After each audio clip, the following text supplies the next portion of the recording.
Good morning mga amiga-amiga. So oras na mo bangon kay di ata karon sa barko. Yes, barko. So mag-andam tang kay lisod mang malate kay ang motor nasa baba. So migalagpet kay marami pang gagawin. So at this time, it's already 4 a.m. in the morning. So, before tayo magtuloy, inom muna ako. Gauhaw man ko. So, yes. Nidunggo ng barko. So, need na namon mulusad kay ang motor. Kumusta kaya yun? Baka natumban na. So, karon makita ninyo, nagligpit ko sa gamit kay nakita na ako sa akong mga sapit na ilang man gihipos ang ilang mga gigamit pang tulog. So nisubad ko kay first time na ako kini nga gasakay ko og barko na naka-tourist ko kay pero man good ko economy kay pobre man lang ta. Nindot man di ay mag-tourist kay may aircon o maayo ang ilang bed. And as you can see, galing ako sa taas. Nasa taas ako na bank at mega trauma because katabi ko yung aircon at super lamig, which is gikada lang ko the whole time. So wala talaga ako'y maayo na tulog.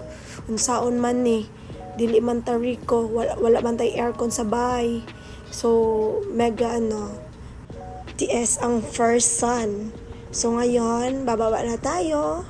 Lalabas na muna tayo ng door para magsauli ng beddings. Ate, here's your bedding. Sauli ko na. Sa'yo na. Thank you. So, ngayon, tingnan nyo. Tourist yan. So, baba na ako. Uy, daming person. So, now, bababa na tayo at kukunin natin yung motor. So, magrumba ay pa naman na sarap ang gawas. Oy, kuya, thank you for tali-tali my motor. Dili siya matumba di ay. Thank you. So, galabas na ko. Drive. Ay, galang trip di ay si Inday. My first ride in Cebu. Happy ka, girl? Ha! Happy ang first son kay murag gawas sa iyang halula. Congratulations, girl! Tapos, na-wrong turn pa. Ha! Ano ka, girl? Tama ba? Ito. Dito ba? Sige, kausapin mo pa yung sarili mo, girl. First time. Alam mo naman, wala kang sense of direction. Bakit ka nag-mega drive here? So, stop muna since nag-asa ko kay Kuya Guard kung saan palabas papuntang Santo Niño Church. So, since nagja-drive naman tayo ngayon, so quick background lang, bakit nagmamotor ako ngayon. So, the plan was, originally, ako lang talaga, laland trip lang talaga ako at magkukommute papuntang Cebu. But, the other day pala, my husband asked me if I can bring the motor sa Cebu. And then I was thinking, it's an opportunity for me na makapag-drive. This is my first long drive na ako lang. And usually, hindi talaga ako pinapayagan mag-rides ng malayo kasi yun nga, delikado, tsaka hindi ko pa alam yung kondisyon ng motor. Actually, I have no idea kung paano mag-maintain ng motor. I only knew how to, parang magpagasolina, then mag-check ng tires kung okay pa ba yung condition niya or hindi. Pero sa totoo lang talaga, I really don't have any idea in case magkaroon ng problema yung motor. Kaya naman, andito na pala tayo. Malapit na pala tayo sa Santo Niño de Cebu. So, thank you Google Maps. Madilim pa and hindi ko sure kung saan pwede mag-park. So, dito, paikot-ikot na ako kasi wala talaga akong alam pagdating sa parking area dito sa area na to. So, since mega lost ang first son, mga 4 times yata akong umikot-ikot sa area na to. Tapos nagtanong-tanong na ako kung what time magbubukas yung church. And then, kung mapapansin nyo, madilim pa. So, mga around early 5 a.m. ata to. Kaya wala pa talaga kahit yung bukang liwayway. So, ngayon, buti na lang sa kakaikot ko, nahanap ko tong McDonald's. So, pasok tayo. Here. Since nahiya ang first son, kailangan nating mag-order ng food kasi nakikipark tayo. At bigla ko lang palang naisip, wala pa pala akong pahinga.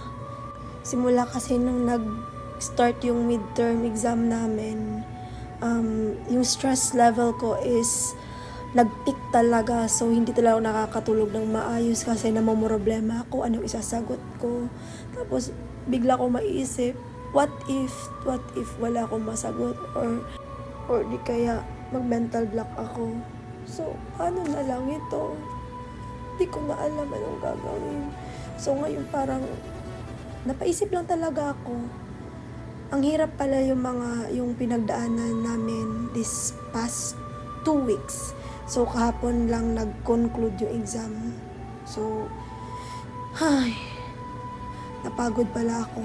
Like, literal, napagod yung utak ko, napagod yung puso ko, napagod ako sa kakaisip, at saka parang nag-subside na ngayon yung adrenaline ko sa exam. So, ngayon parang bumagsak na yung level ng energy ko at napapagod ako. So, yeah, ikakain ko na lang to guys. At may isa pa pala akong problema ngayon.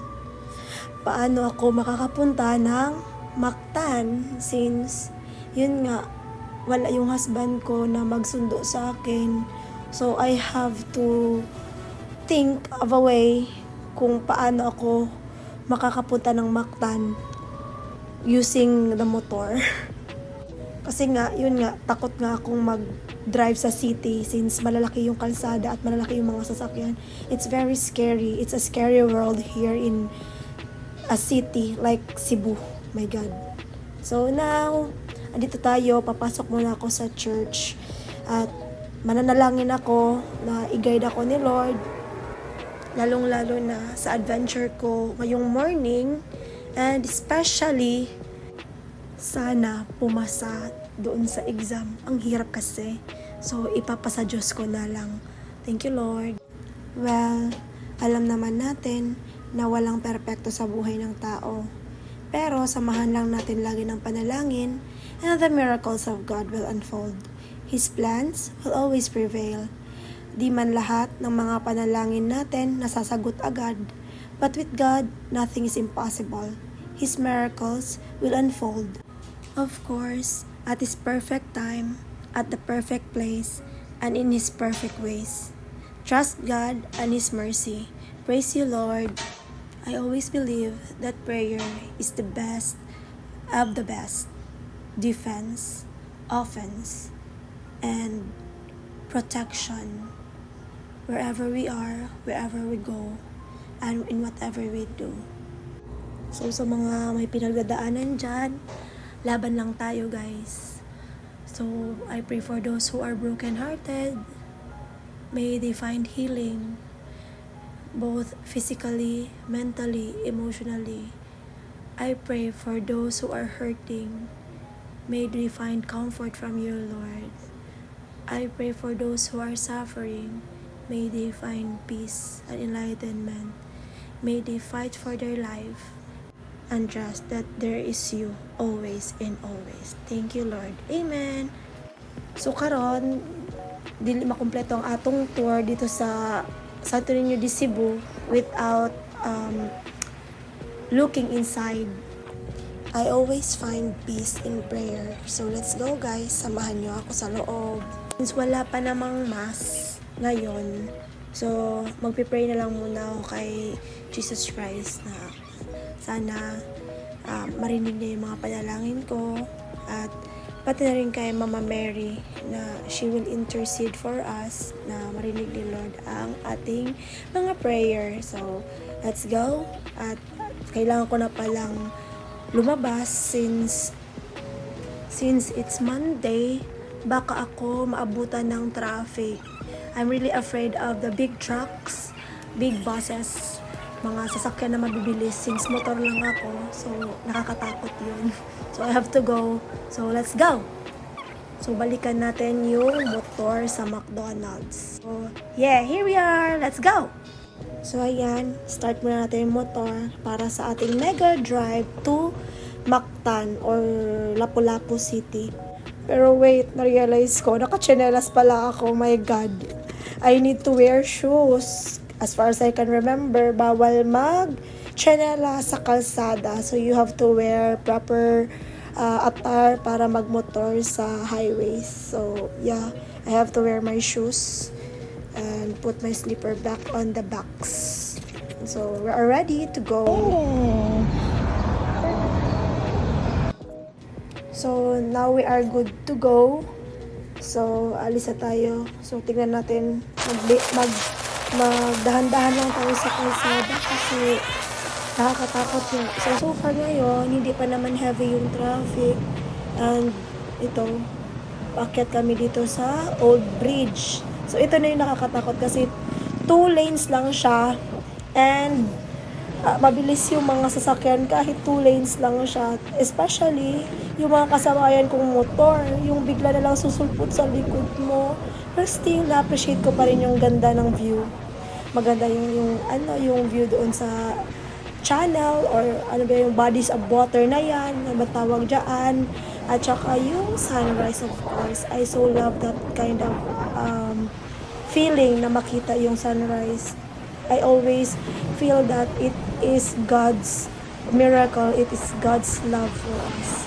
So thank you, Lord. So now, pabiyahin na tayo papuntang Lapu-Lapu, papunta doon sa hotel kung saan ako mag-stay.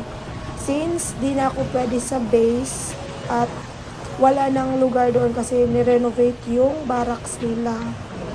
So I have to stay sa isang hotel. May nabook naman ako and yeah, it's not mahal but it's not that cheap for me kasi hindi naman ako mayaman, wala akong budget sa hotel. So nagpunta ako ng Momosan.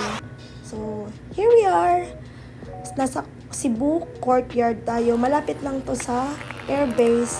Kaya ito yung napili ni husband para matirhan. So far, disante naman yung hotel and carry lang naman yung kwarto. So yeah, pasok na tayo. And yes, here we are. Thank you, Lord. I've arrived to my destination. Yay! Thank you for watching. Alright. See you on my next vlog soon.